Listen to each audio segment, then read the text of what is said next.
Welcome back, friends. In this tutorial, we will learn how to automatically highlight active cells column in Microsoft Excel.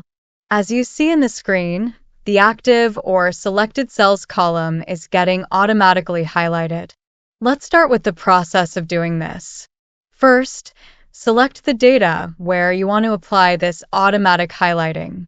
Click on Home tab, Conditional Formatting, New Rule. Use a formula to determine which cell to format.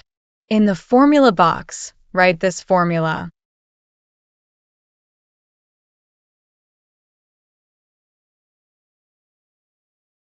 Click on the Format button.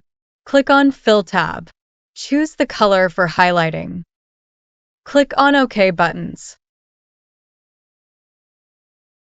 Right-click on the sheet name, then click on View Code. From this drop-down, choose Worksheet. And here, write this VBA code. Application. Dot. Screen updating is equal to true. Close the VBA editor window. Now, whichever cell you select, the column will auto-highlight.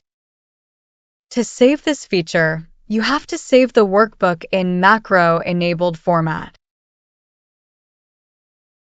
For this, click on File tab, then Save As.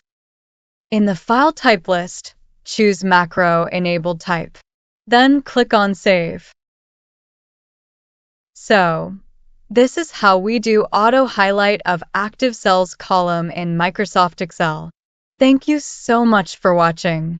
See you in next video tutorial.